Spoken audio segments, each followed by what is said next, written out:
తెలంగాణకు సంబంధించి పలు ఉమ్మడి జిల్లాల్లోని ప్రభుత్వ జనరల్ ఆసుపత్రిలో ఆడియో మెట్రిక్ నిపుణులు కరువయ్యారు.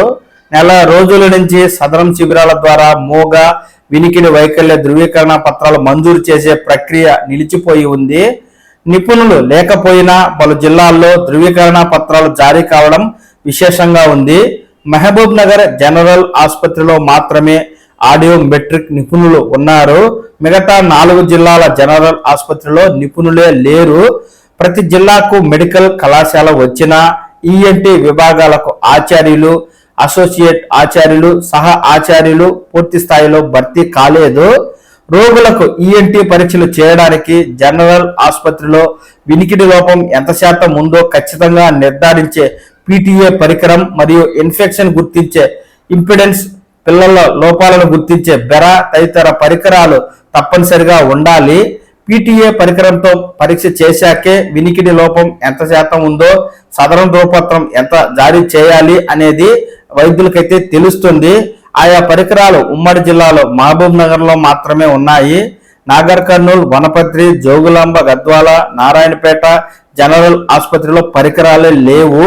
పరికరాలు లేకుండా సదరం శిబిరాలు నిర్వహించి వినికిడి వైకల్యం ఉన్నట్లు ధ్రువపత్రాలు ఎలా మంజూరు చేస్తున్నారో వైద్యాధికారులకే తెలియాలని ధన్వాడ మండలంలో ఒక ఊరిలో 567 మంది ఆసరా పింఛన్లు వస్తూ ఉంటే ఇందులో 113 మంది అంటే 20% లబ్ధిదారులు దివ్యాంగుల కోటాలో పొందుతూ ఉన్నారు. అత్యధికులు వినికిడి లోపంతో సదరం సర్టిఫికేట్ తీసుకుని ఆసరా పెన్షన్ తీసుకుంటున్న వారే అని తెలుస్తూ ఉంది. ఇది ఏ మేరకు సాధ్యమన్న ప్రశ్నని అందరినీ వేధిస్తూ ఉంది. ఉమ్మడి మహబూబ్ నగర్ జిల్లాలో దివ్యాంగుల ధ్రువపత్రాల జారీలో అక్రమాలు చోటు చేసుకుంటున్నాయని, ఆన్లైన్లో దరఖాస్తు చేసుకునే వారికి లోపాలను పరిగణలోకి తీసుకుని పరీక్షలు నిర్వహిస్తారు. కొన్నిటికి కొత్త జిల్లాల్లో, మరికొన్నిటికి ఉమ్మడి మహబూబ్ నగర్ జిల్లాలో పరీక్షలు చేస్తారు. ఈ సమయంలో పలువురు దరఖాస్తుదారులు దళారులను ఆశ్రయించి లోపం లేకుండా ఉన్నట్లుగా ధ్రువపత్రాలు పొంది ఒక్కొక్కరి నుంచి అనగా ఒక్కొక్క దళారుడికి 15,000 నుంచి 20,000 రూపాయలు లంచం ఇచ్చి మరి ఈ యొక్క సదరం ధ్రువపత్రం అధికంగా వేయించుకుని పింఛన్లు పొందుతున్నారని, అర్హులైనప్పటికీ వారు డబ్బులు ఇవ్వకపోతే 40% లోపే సదరం ధ్రువపత్రాలు జారీ చేస్తున్నారని ఓ బాధితుడైతే వాపోతూ ఈ విషయంపై లోతైన విచారణ జరిగితే వాస్తవం ఏమిటో తెలుస్తుంది అంటూ తాజాగా మనకు ఈనాడు న్యూస్ పేపర్ నారాయణపేట జిల్లాకైతే వచ్చింది.